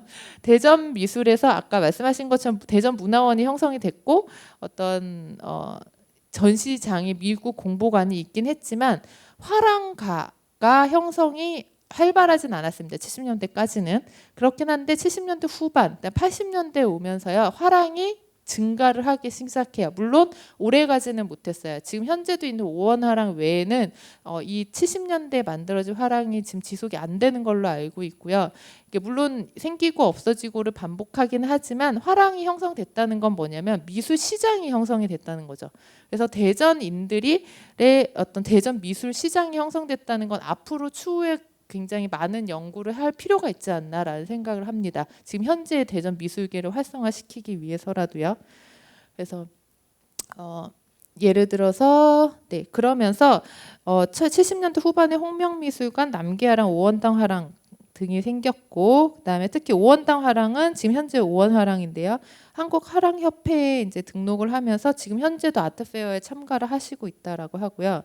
80년대에는 미술 시장이 더욱더 활성화가 됐는데 그 이유가 무엇인가라고 오원 화랑 관장님께 여쭤봤더니 대전 미술뿐만 아니라 전국적으로 80년대 미술 시장이 좀 한번 활발하게 있었던 시절이 있었대요. 그렇게 되면서 공간화랑 후에 신신화랑인 공간화랑 뭐 반도화랑 쌍인화랑 예가화랑 현대화랑 등이 만들어졌고 입화랑 임립 선생님이 만들어졌던 입화랑도 있었고요. 그러면서 1990년대까지도 여러 화랑들이 전시 활동을 했습니다. 그러면서 모든 화랑이 다 참여한 건 아니지만 대전 화랑 미술제도 예전에 있었다라고 합니다. 그리고 오원 화랑 같은 경우는 이제 대전 미술협회하고 같이 한집 한그림 걸기 운동과 같은 운동을 하기도 했고 오래 가지는 못했지만 이런 지역 미술 잡지를 처음으로 만들어가지고 근데 2권밖에 못 내셨더라고요. 굉장히 아쉬운 부분이라고 생각을 하는데요. 한번 시도를 해봤다라는 점에서도 당시 화랑들이 대전 미술에 관련해서 굉장히 열의를 가지고 있었고 그리고 사실은 대부분 작가분들이 문을 여셨기 때문에도 그랬지만 열의를 가지고 있었고 활성화를 하려고 노력을 했지만 이게 지금 현재까지 어떤 식으로 영향을 갖고 도움이 되고 있나라는 부분들은 추후에 연구를 해야 된다라고 생각을 합니다. 90년대 얘기를 해야 되는데 시간이 너무 많이 가네요. 90년대에 오면서는 아까 말씀드린 것처럼 지칼시가 됐고요. 93년에 엑스포가 됐고 그다음에 올림픽도 있었고 등등 하면서 굉장히 국제화의 바람이 열었고요. 93년 대전 엑스포에 어떤 전시가 있었나 저도 어렸을 때 와서 기억이 안 나서 다시 찾아봤더니 지금 전시를 하고 있는 어떤 레베카 혼의 한국 풍경 그리기가 이 말이 되게 정겨웠어요. 하이테크 미술전의 일환으로 네, 전시가 되기도 했고, 그다음에 금세기 최첨단 과학이라고 수식어가 불린 홀로그래피. 네, 지금에 비하면 굉장히 오래된 과학 같지만 당시엔 굉장히 새로운 그런 시도들이 일어났다라고 합니다. 근데 이제 이 부분에서부터 과학과 예술의 접목, 이것도 앞으로 추후 대전 미술의 연관을 좀 해야 되는 부분이라고 생각을 합니다. 그래서 그다음에 이런 엑스포 시기하고 맞춰가지고요, 어떤 국제 서해전, 네, 국제 서해전이나 혹은 수목화 협회전, 대전에 그다음에 한국화 그 동지성 회복전, 국제 판화제 등 다양한 문화 전시들이 일어났는데요. 제가 아까 시간 없어서 빼먹었지만 이런 80년대, 90년대 오면서는요, 그냥 단순히 한국화 서양화가 아니라 한국화 서양화뿐만 아니라 조각, 판화, 뭐 섬유공예, 도자공예, 금속공예, 이렇게 다양한 어떤 예술 분야들이 협회를 만들고 활동을 하기 시작했다는 건 미술계가 굉장히 다층화됐다는 걸 알 수가 있습니다. 그런데 이런 국제적인 전시가 93년에만 있었던 건 아니고요. 네, 이미 87년에 청년 트리엔날레 해가지고 굉장히 재밌었어요. 주목해야 된다고 생각을 하는 것이, 당시에 30대 작가들이 모여가지고 거의 사비를 털어서, 아니면 화방 이런 데서 돈을 좀 그런 지원금을 받아서 국제 전시를 엽니다. 그래서 말 그대로 정말 나라 하나만 넣는 것이 아니라 다양한 각개국의 작가들을 초빙을 해서 트리엔날을 열고, 91년에도 열리고 하는데 94년 3회를 끝으로 재정적인 어떤 문제가 있어가지고 열리지 못합니다. 그래서 공식적인 어떤 지원이 없었기 때문에 불가능했는데요. 어쨌든 또 앞서서 말씀을 드렸던 7, 8세대나 1975, 125나 르뽀 등의 이런 당시에 활동을 활발하게 했던 작가들이 트리엔날레 주축이 돼서 활동을 합니다. 그렇다면 이게 과연 왜 이런 식의 활동이 더 이상 되지 않았을까? 그리고 90년대에선요, 앞서서 말한 그 동문회전 이외에는 80년대처럼 뭔가 모토를 가지고 실험적인 실험을 하고 싶어서 했었던 일종의 담론이라고 말할 수 있는 그런 전시들이 이루어지지 않았는데, 그 이유가 무엇인가라고 보았을 때 저도 이거는 근데 대전뿐만 아니라 거의 한국미술계에 비슷한 현상이라고 생각을 하는데요. 어떤 90년대 미술의 특징 중에 하나가 작가들이 개별적인 개성을 가진 개인 중심적인 작업을 했기 때문이다라고 생각을 하고요. 예, 그런 점이 뭐 나쁘다라는 것이 아니라 이건 미술 흐름에서 너무나 당연한 흐름이라고 생각을 합니다. 네, 그래서 어떤 90년대에는 주요 담론이 있다라기보다는 어떤 개별 활동이 강했고 주로 협회나 그런 모임을 통해서 전시를 했다라는 부분이고요. 네, 제가 정리한 거 나중에 읽어보시면 될 것 같습니다. 네, 나가는 글로 들어가 보도록 하겠습니다. 네, 그래서 이번에 제가 아주 짧은 시간 안에 그런 자료들을 보고 어떻게 이것을 이야기할 것인가라고 생각을 해 보면서요, 아무래도 앞으로 해야 할 일에 대한 생각을 더 많이 하게 된 것 같습니다. 그래서 제가 앞서서 지역 미술에 대한 이야기도 했지만, 특히 90년대 미술 같은 경우에는요, 어떤 특정한 그룹을 이야기하기가 애매한 그런 상황인 만큼 조금 더 어떤 분야를 나눠서 연구를 해보는 것도 필요하지 않을까라고 생각을 합니다. 그래서 예를 들어서 지금까지는 이제 서양화 중심이라든지 아니면 한국화 주로 서양화 중심으로 이렇게 좀 정리가 되거나 실험 미술 중심으로 정리가 됐다면, 조금 소외가 되는 뭐 한국화라든지 아니면 판화라든지 이런 식의, 당시에는, 지금은 물론 장르가 탈장르이지만 당시엔 분명히 장르적 그런 정체성을 가지고 활동을 하셨었거든요. 그런 부분들을 좀 중심으로 연구를 하면 좋지 않을까라고 생각을 하고요.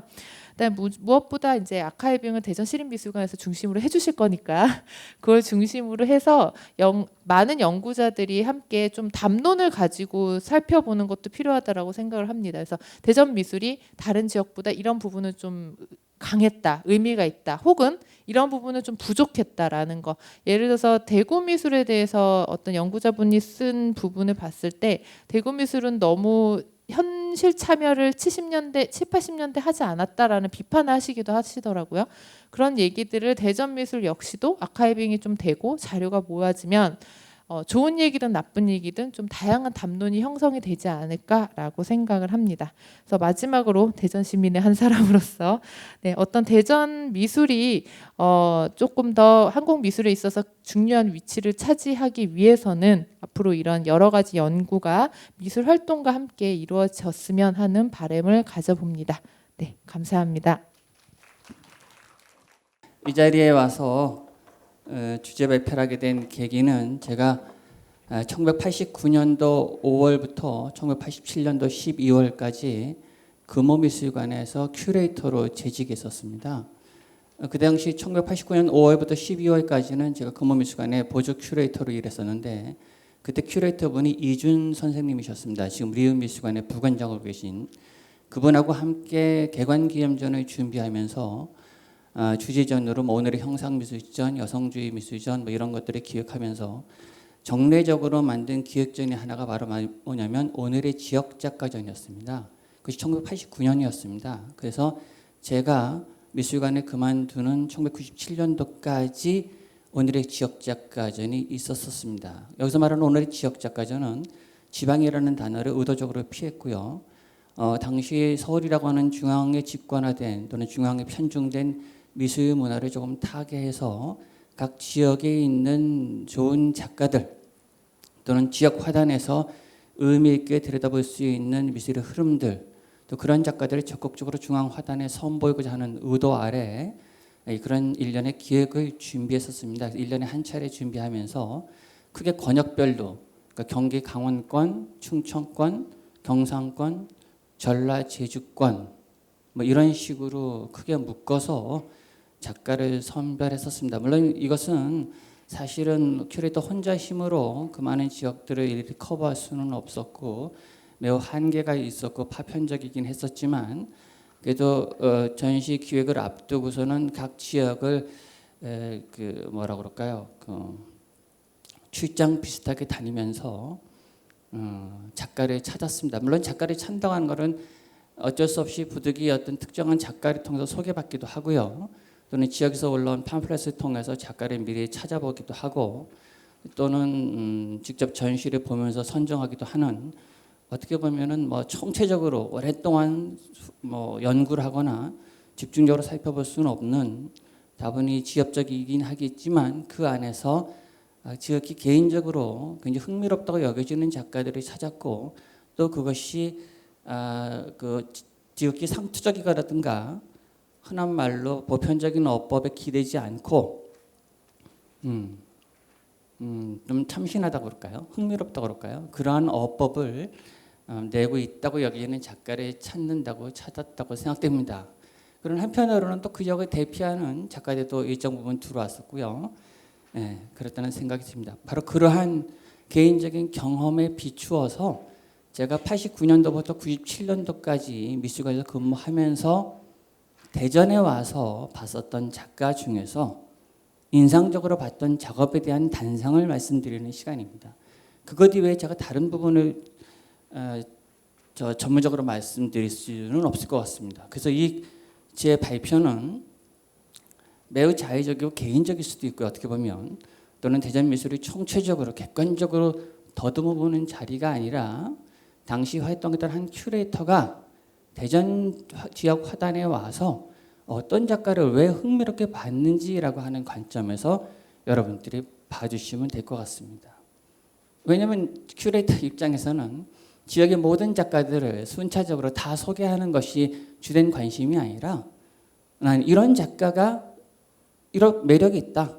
예, 이런 작가가 굉장히 흥미롭다라고 하는 하나의 질적 판단을 할 수밖에 없고요. 그 질에 대한 판단은 전적으로 큐레이터의 몫이기 때문에 어쩔 수 없었다고 생각됩니다. 물론 제가 오늘 가져온 작가들은 그 당시 오늘의 지역 작가들은 들어왔던 모든 작가가 아니라 그 중에서 일부였었고요.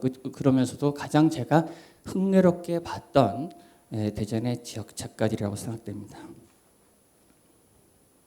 근데 한편으로는 이 작업을 통해서 돌이켜보면 그것이 제가 이런 것이 대전이라고 하는 지역 화단에서 이루어지는 하나의 독특한 성격일 수 있겠구나.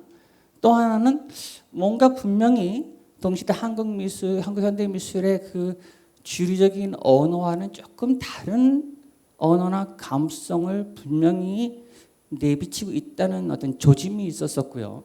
또 하나는 그것은 단지 고립된 지역에서의만의 문제가 아니라 그것들이 일정 부분 영향을 끼치면서 한국 현대미술에 연동되는 부분들이 있더라. 제가 끝부분에는 그런 영향 속에서 한국 현대미술의 중요한 그 파급을 준 작가들이 거론될 겁니다. 저는 바로 그런 부분에서 상당히 흥미롭게 봤습니다. 물론 이것은 아주 개인적인 판단이기 때문에 뭐 또 다른 어떤 의견이 있을 수 있는 부분이라고 생각합니다. 제가 대전에 와서 89년의 시간은 사실은 제가 막 미술관에 들어와서 일을 시작했던 때고요. 그 당시 제 나이가 27인데 27이면 뭘 알겠습니까? 죄송합니다. 발뺌하려는 게 아니라요. 예, 미술에 대한 사실은 큐레이터나 미술에 대한 현대미술에 대한 온전한 이해가 있는 것도 아니었고요. 큐레이터에 대한 전문적인 어떤 훈련을 받은 것도 아니고 사실은 당시 제가 작가를 보고 작품을 보고 큐레이팅 한 것도 보면은 굉장히 사실은 뭐 거치고 지금 와서 보면 너무 부끄럽기도 하지만 어쨌든 굉장히 직관적일 수밖에 없었던 것 같습니다. 그냥 뭐라고 설명할 수는 없지만 뭔가 그냥 그 어떤 좋은 부분들이 있었다고 생각됩니다. 그때 제가 대전에 와서 가장 흥미롭게 봤던 작가는 홍명섭이라는 작가였습니다. 물론 이분은 물론 이북 사람이고 피난기에 내려와서 이곳에 정착해서 물론 대학은 서울대학을 나왔고 다시 낙향해서 다시 고향으로 와서 대전에서 이제 학원을 하면서 작가들이 길러내고 분명히 대전이라는 지역 화단에 아이가 머리가 상당한 영향을 끼쳤다고 생각이 듭니다. 그런 물론 제가 그 당시에 이런 역학관계에 대해서는 정확히 알지는 못했지만 홍 선생님의 작품을 80년대 후반 90년대부터 조금씩 접하면서 이분은 지역작가전에 들어오진 않았습니다. 그 이후에 1년의 기획전신 들어왔지만 이 작품이 1983년도 작품이었습니다. 1983년도에 전시 공간에 검정색 테이프를 가지고 바닥과 벽에 걸쳐서 쭉쭉 붙여놓은 이쯤의 라인 드로잉이라고 말해볼 수 있습니다. 한 거라고는 전시장에 와서 칼과 검정색 테이프만을 갖고 바닥과 벽에 쭉쭉 테이프를 붙여나갔을 뿐인데 그것이 작품에 걸리고 우리가 미술관이라는 지도적인 공간을 마치 가로질러서 마치 기찻길 같은 걸 연상시켜주는 위상학적 변화를 일으키더라는 겁니다. 1983년도라는 시간대는 제 기억에는 아직 우리나라 화단의 서유치라든가 인스톨레이션 개념에 대한 것들은 거의 들어와 있지 않았었고 저런 방식으로 공간에 개입하는 작업도 찾아보기 어려웠을 때라고 생각됩니다. 물론 이것은 제가 직접 본 건 아니고 사후에 나중에 결과물로서 자료를 접해서 깨달은 건데 어쨌든 이 작업과 함께 홍명섭 선생님의 학원의 제자들 또 그의 영향을 받은 일련의 작가들의 작품들이 동시대의 한국 현대미술의 어떻게 보면 그 모더니즘 작업 그러나 그것이 우리의 형식화된 의사 모더니즘하고는 다른 현대미술을 좀 더 체계적으로 좀 본질적으로 이렇게 사유하거나 스터디하려고 하는 그 어떤 지점에 놓여 있더라라고 하는 것들이 아주 인상적인 생각이었다는 겁니다. 이것은 공간에 들어온 관자들에게 굉장히 신체적인 감각을 관여시킨과 동시에 정확하게 구획된 물리적인 공간 자체를 쭉쭉 펼쳐져서 마치 줄다름쥐 가는 기찻길 같은 착시를 환영을 불러일으키기도 합니다. 공간의 위상적 변화를 일으키기도 한다는 것이죠. 이건 역시 또 그 이후에 봤던 작업이지만 로프에 빨간색 테이프를 두두에 감아가지고 쭉 늘어놓기도 하고 벽에다 걸어놓기도 하고 아크릴 박스에 집어넣기도 했어요. 제목은 라이크 스네이크입니다. 뱀과 같이입니다.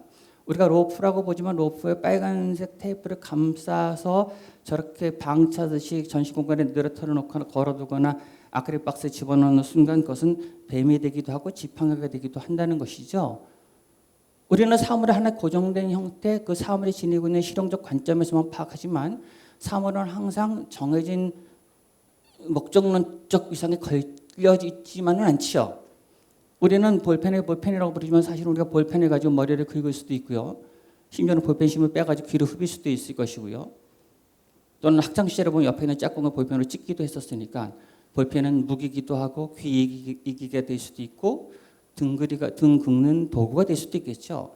그것은 어떤 것과 연동되느냐, 접속되느냐에 따라서 무수한 다양한 존재의 변이를 거듭하겠죠.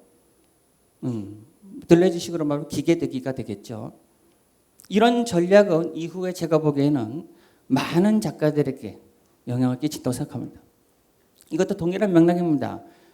우산에다가 스프레이로 저런 무늬를 집어넣어서 풀숲에 던져지는 순간 그것은 마치 풍덩이처럼 무슨 표범의 등짝처럼 보인다는 것이죠. 물론 우산이라고 하는 것들은 신발장에 놓여서 비가 오는 날 펼쳐놓고 들고 가는 수단이나 도구에 불과하지만 저것이 풀숲에 저렇게 던져지는 순간 본래의 크기, 물리적 크기를 벗어나서 낯선 존재로 우리한테 다가올 수도 있겠죠.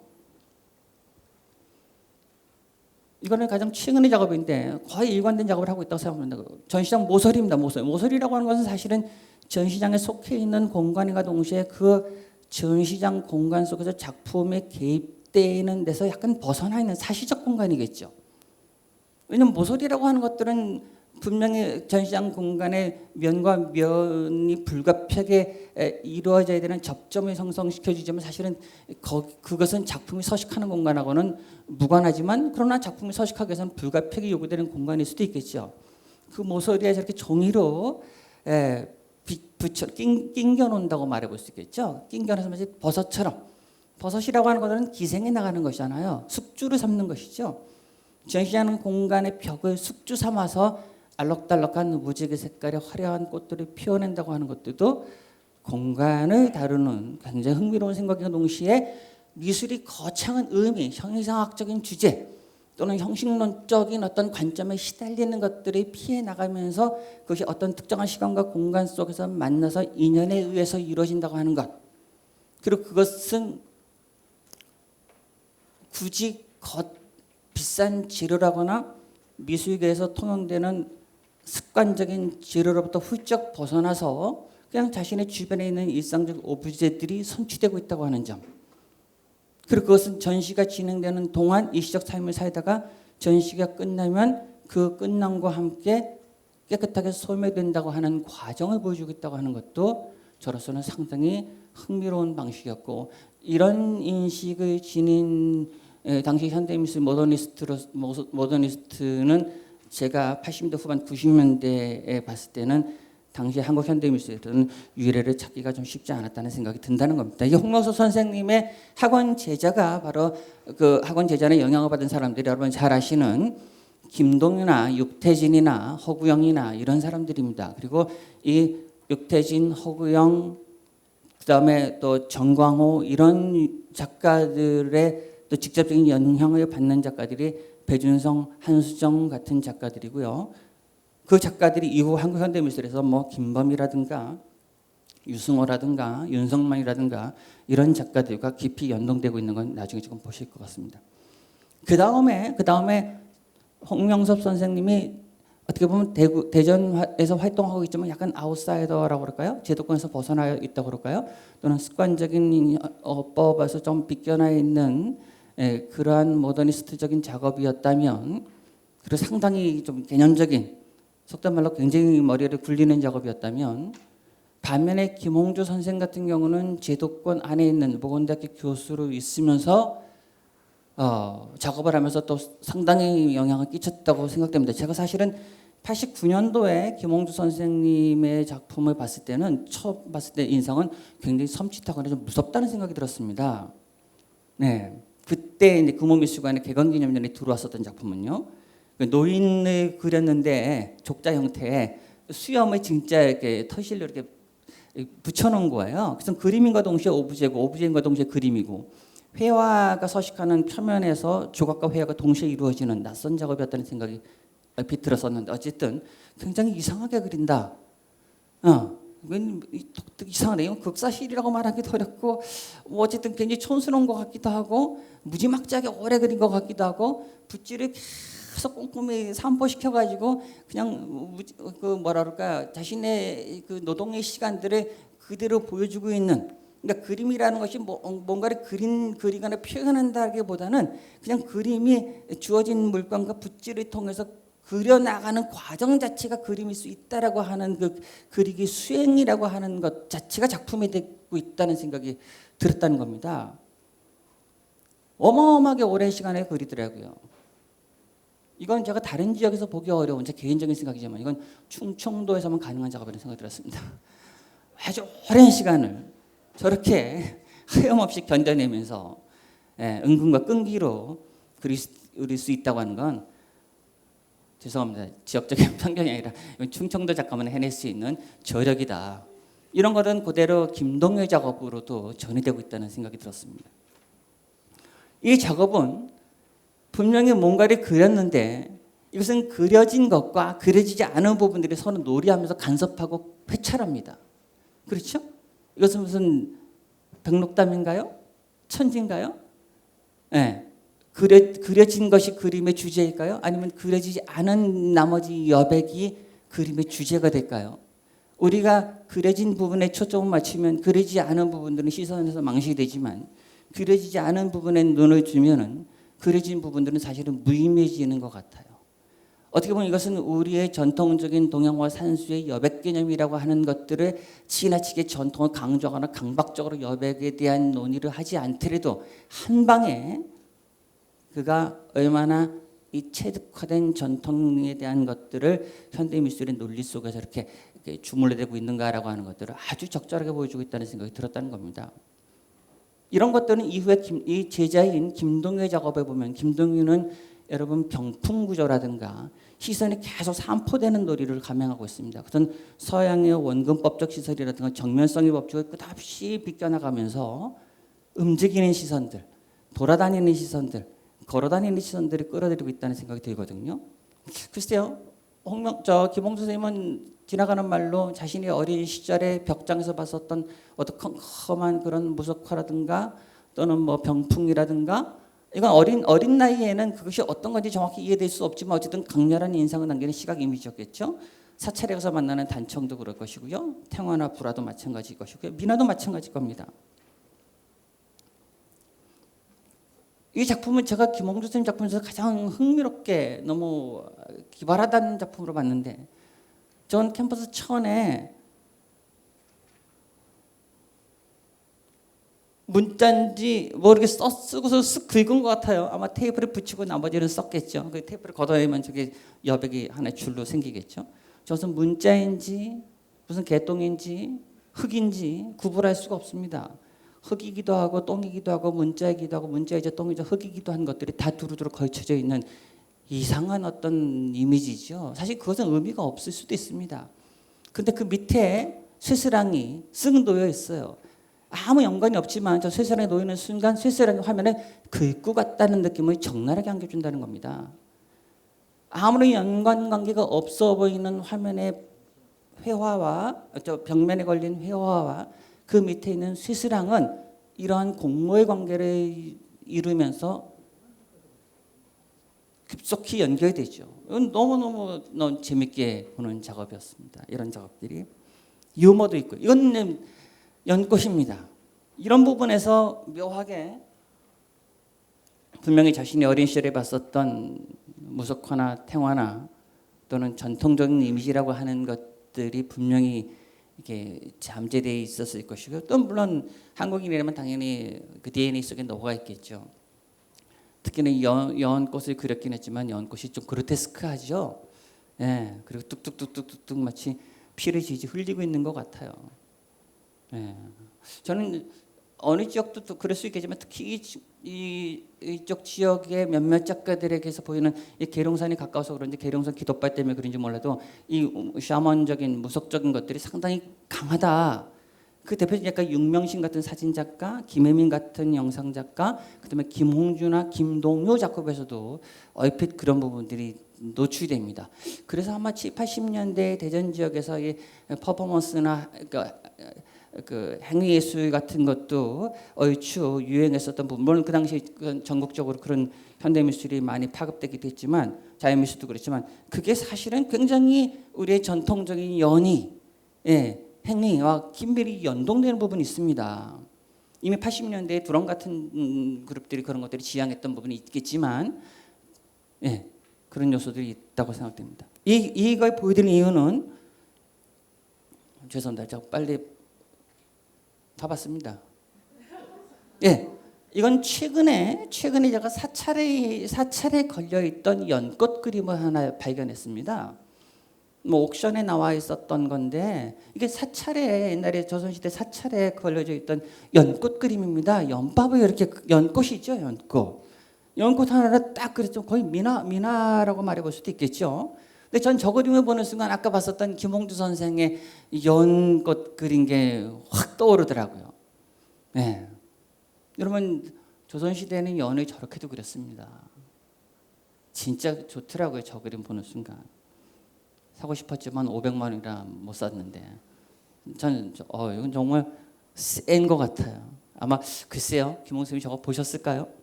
보셨기 때문에 저런 그림이 나왔을까요? 다시 빨리 돌아가도록 하겠습니다.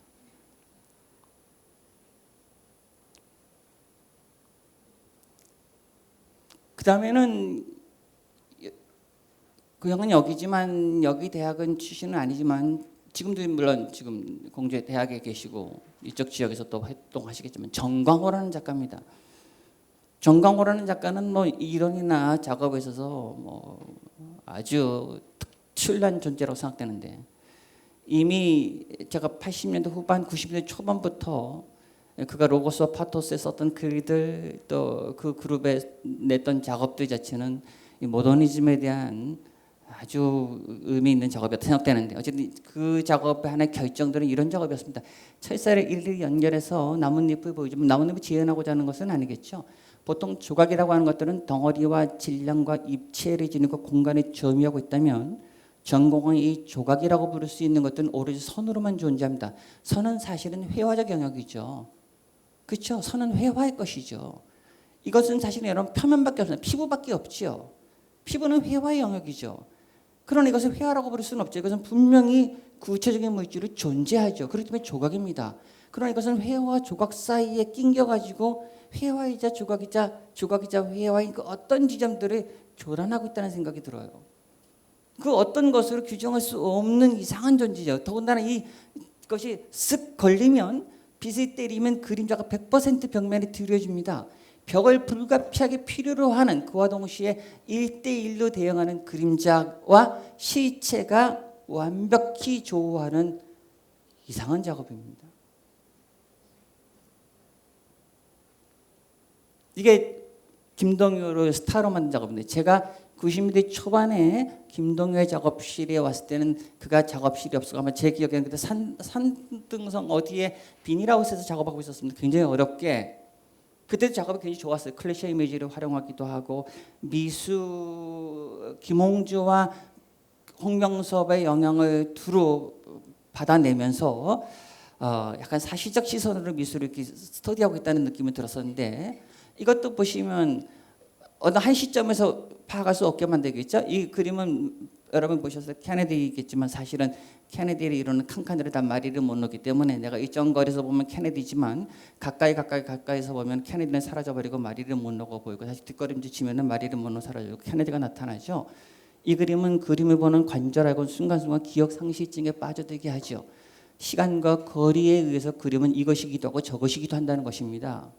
아까 제가 말씀드렸죠. 이것이기도 저것이기도 하다고 하는 것들은 이미 김홍주나 홍명섭 선생이 주되게 사용했던 전략들 아니었을까요?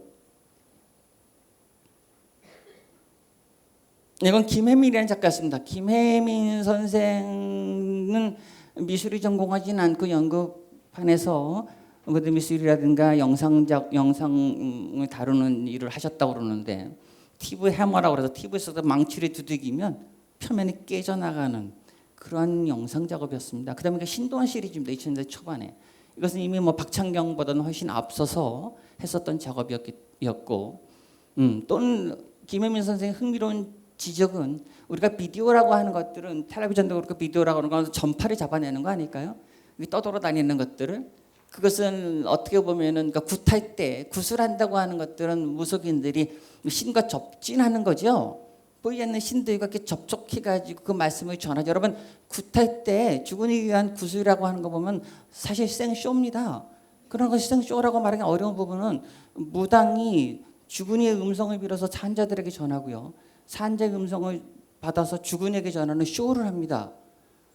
그건 쇼라고 받아들이지만 그 메신저의 역할을 통해서 주군이의 음성을 산자에게, 산자의 음성을 주군에게 전달함으로써 죽음이라고 하는 확고한 단절 속에서 깊은 소통의 결락을 느꼈던 이들이 비로소 소통할 수 있는 지점을 찾아 나가죠.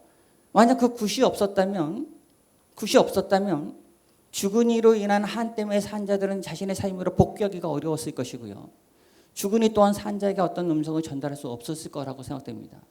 그러니까 굿은 사실은 산자들이 그 억누를 수 없는 슬픔을 이기고 어쨌든지 일상의 삶으로 복귀하려고 하는 차원에서 불가피하게 만든 장치 같다는 생각이 듭니다. 그 장치가 없다면 현실적 삶으로 복귀하기는 어려웠을 것 같아요.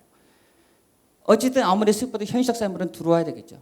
현실적 삶으로 들어오지 못하고 과거의 시간에 저당 잡혀 있다면 그런 사람을 뭐라고 부를까요? 정신병자라고 합니다. 현재 시간에 살 수 없는 사람들을 정신병자라고 그러죠. 어떻게 보면 굿은 정신병자가 될 수 있는 길을 피하는 길입니다. 네, 과거의 시간에 매몰되지 않고 현재 시간으로 살고자 하는 욕망이겠죠. 이건 육태진입니다. 네, 저는 굉장히 친했었고 개인전도 했었고 여러 기업전시도 들어왔었고 끝없이 자신이 하염없이 걸어가는 장면 대전에서 그때 회고전도 했었던 것 같은데요. 저도 와서 봤지만 네, 그러나 아깝게 일찍 죽었는데요. 저는 아직도 육태진이 죽기 한 2년 전에 저한테 부적을 보내줘서 조그만 포켓 수첩에 집어넣고 다녔어요. 부적 왜 보내준지 모르지만 아직도 그 부적은 제 수첩에 있습니다. 그 부적 때문에 아직도 제가 살아있는지 모르겠어요. 예. 작업에 묘한 어떤 기운이 있습니다. 끝없이 하염없이 걸어가는 자신, 계단을 오르내리는 것, 계속 자전거를 타는 것. 산다고 하는 건 육체 자신의 지닌 몸이라고 하는 틀에서 벗어날 수는 없겠죠. 이 몸을 소진해서 이 몸이 소멸될 때까지 살 수밖에 없다고 하는 자기의 어떤 폐쇄 회로 같은 몸에 가둬져 있는 자신, 실존 그런 것들을 영상으로 아주 유니크하게 뽑아내는 게 육태진이었다고 생각됩니다. 이건 허구영입니다. 허구영은 물론 서울대학교 회화과를 나왔지만 홍명섭 선생의 깊은 영향을 받는데 보시면 알겠지만 이런 전시 공간이나 네, 벽에 눈금을 크게 확대해 놓은 것뿐입니다. 그 눈금을 크게 확대해 놓은 곳에 장소에 일상적인 오브제들이 늘어뜨려놨을 뿐입니다. 그러나 그 물건은 하등의 크기 변화가 없는데도 불구하고 그 눈금이 커지는 순간 우리는 그 일상적인 사물이 지극히 작아 보이는 느낌. 네, 시각적 어떤 환영이랄까요? 이런 것들이 체험하죠. 마치 걸버 여행기에 등장하는 것처럼. 네, 그런 것들을 보여주고 있는 것이 허구영 작업입니다. 이건 한수정이라고. 제가 보기에는 허구영, 한수정, 배준성은 같은 서울대학교 회화과 동기들인데 이 사람들이 자주 대전에 와서 홍명섭 선생한테 영향을 받으면서 물론 홍 선생하고 김용익 선생님, 홍 선생님하고 김용익이라고 하는 또 유명한 작가가 있는데 둘이 굉장히 절친이고 이 두 사람의 영향은 정광호, 허구영, 배준성, 한수정 이런 등등의 여러 작가들에게도 큰 영향을 끼칩니다. 한수정의 초기 작품인데 이거 92년도인데 제가 한수정의 이 작업은 이 작가의 석사학위 청구전 때 처음 봤는데 너무 기발하고 좋더라고요. 단순하지만 같은 형태를 지니고 있는 것들을 모아서 시커스끈을 찍은 다음에 라인 드로잉을 한 겁니다. 네. 그다음에 이런 것들입니다. 이건 광목천에 코끼리를 그렸어요. 그래서 코끼리 지어나고자 하는 건 아닙니다. 코끼리 대충 그려놓고 코끼리라고 하는 것들을 지시할 수 있게만 그려놓고 코끼리 코 부분을 자신의 손가락으로 시크 스크린을 찍어놓은 겁니다. 제목은 코끼리 아저씨는 코가 손이래요예요. 그게 농담 같죠? 그러나 생각해보면 코끼리 아저씨는 코가 손이래요라고 하는 동요를 우리는 어렸을 때부터 얼마나 즐겨 부릅니까? 그것을 작품으로 참아 해낼 생각은 전혀 못할 수도 있겠죠. 뭐 기발한 장난 같고 착상 같지만 저는 어떻게 보면 지나치게 우리가 미술을 무겁게 여기고 신비화시키고 형이사학적인 거대한 철학이라든가 이런 것으로 뭐 짓누르고 있을 때 아주 경쾌한 보폭을 가로질러 가면서 미술을 흥미롭게 보여주는 것들이 이런 작가들이 아니었나. 이것도 마찬가지입니다. 이거는 벽면에 검정색 테이프로 그림자 부분만 붙여놓은 겁니다. 그러나 전시장에 들어오는 순간 마치 실제 창, 환기통처럼 보이는 것뿐입니다. 사실은 가서 보면 실제 창문이 아니라 검정색 테이프를 붙여놓은 것에 불과합니다. 저건 아까 보셨던 것처럼 1983년도에 홍명서 선생의 러닝 레일로드 같은 작업이 연상되죠. 예. 이건 오로지 그림자로만 실제를 대신하고 있습니다. 실제는 사라져버려 그림자만 있는 것이죠. 그림자는 아까 정광호의 철사로 이루어진 나뭇잎과도 같은 맥락에서 그림자의 중요성을 보여주고 있습니다. 이건 배준성이라는 작가인데 난보에 등장하는 난의 칠인 것 같아요. 그러나 사실 이건 난이 아니라 오이 껍질을 그린 겁니다. 가까이 가서 보면 오이 껍질이지만 뒤에서 보면 마치 그렇듯한 난에 치고 있는 것처럼 보이는 것이죠. 이거는 명명성을 희롱하는 작업이기도 하죠. 어떻게 보면 이것도 역시 김동휘의 근접해서 보면 마리를 못 넣고 뒷걸음질 치면 케네디고 이와 굉장히 유사한 전략을 구사하고 있다는 생각도 드는 겁니다. 유승호라고 하는 작가는 홍명서 선생님이 이후 한성대학교 가서 길러낸 작가들 중인데 이거는 우리 조선시대 산수화를 그린 것 같지만 사실은 확대해서 보면 여기는 로테링 펜으로 야호 야호 야호라고 문자를 써놓은 것들입니다. 이건 다 글자들입니다, 여러분. 이 안은 다. 지금 그림으로 보이지만 사실은 자글자글한 검은색은 다 야호 야호 야호라고는 한 글자 문자들을 레터링으로 쓴 겁니다. 가까이 가서 보면 문자고 뒷걸음질 치면 산수고 사실은 어떻게 보면 서화동원이라고 하는 동양의 전통적인 회화의 존재 방식을 아주 흥미롭게 보여주는 작업입니다. 이것도 윤석만이라고 하시 같은 홍 선생님의 제자인데 하나의 선으로부터 시작해서 보시면 알겠지만 선으로부터 시작해서 지지 끌고 나가서 실이 됐다가 풍뎅이가 됐다가 풍뎅이라는 문자가 되기를 정처없이 떠돌아다니고 있다는 겁니다. 그림에서 선은 결정적으로 어떤 이미지를 보여주거나 문자를 보여주거나 어떤 구체적인 물질을 자존하는 것이 아니라 이것이 서서히 화면 전체를 유동하고 돌아다니면서 선이었다, 실이었다, 문자였다, 풍뎅이였다, 이미지였다, 문자였다, 실이었다, 선이었다 이런 방식으로 이런 막 그렇다고 말하면 노마드적인 생애를 막 몸소 감행하고 있다는 것이죠. 이거는 대전의 윤명심이라는 작가입니다. 원로 사진 작가입니다. 백맨 시리즈에서 강릉에 살고 있는 무당의 얼굴을 찍은 건데 이분은 이 할머니는 돌아가셨지만 강렬한 사진이죠. 오세열 선생님, 김철균 선생님도 제가 흥미롭게 봤는데 지금은 최근 작업은 잘 못 봐서 어쨌든 이런 몇몇 분들이 제가 대전 지역에서 봤었던 흥미로운 작가분들이었습니다. 이것 이외에 이건 굉장히 제가 아까 모두에 말씀드렸지만 위험할 수 있어서 많은 작가들이 있었지만 제가 당시 대전에 가끔씩 와서 봤을 때 이 지금 봤었던 작업들이 저로서는 베스트였다. 네, 제 생각입니다. 그리고 그 베스트라고 하는 것들은 분명히 동시대 현대 미술의 주류적인 어법하고는 조금 다른 결을 가지고 있었고 동시에는 대전 지역의 어법들 대전에서의 아까 또 앞서 발표하신 분들이 말씀하시지만 대전 보통 어느 지역이나 마찬가지지만 대충은 구상의 중심으로 해서 시전 도전 출신 작가들 일종의 아카데미즘이 형성하고 있는 작가들 중심으로 지역 파단들의 헤게모니가 규정되고 있고 거기서 수상 경력이라고 하는 것들의 위계 하이어라키가 생긴다고 본다면 그리고 또 현대미술이라고 하는 것을 받아들이긴 하지만 그 현대미술에 대한 온전한 이해 뭐가 온전한 이해라고 말하기는 어렵겠지만 현대미술이라고 하는 것에 대한 스터디나 그 충분한 이해가 사실은 굉장히 피상적으로 이루어지고 있다는 느낌 그런 것 속에서 그래도 다른 지역에 비해서 강원도나 경기도는 말할 것도 없고 경북이나 경상도는 물론 70년대는 현대미술의 메카였었지만 그 80년대 90년대 지나면 다 구상으로 회귀했고요. 다른 어느 지역에서도 보기 어려운 독특한 어떤 이 현대미술에 대한 흥미로운 사유들이 제 생각에는 홍명섭이나 김홍주 같은 작가들에서 매력적으로 나오고 있더라. 그리고 이 사람들의 영향권에 있는 몇몇 작가들이 이렇게 호진하고 있더라. 그 작가들을 통해서 저는 현대미술에 대한 일정 부분 스터디가 있었을 것이고요. 또 이 작가들을 끝없이 89년도 지금까지도 계속 지켜보고 있고요.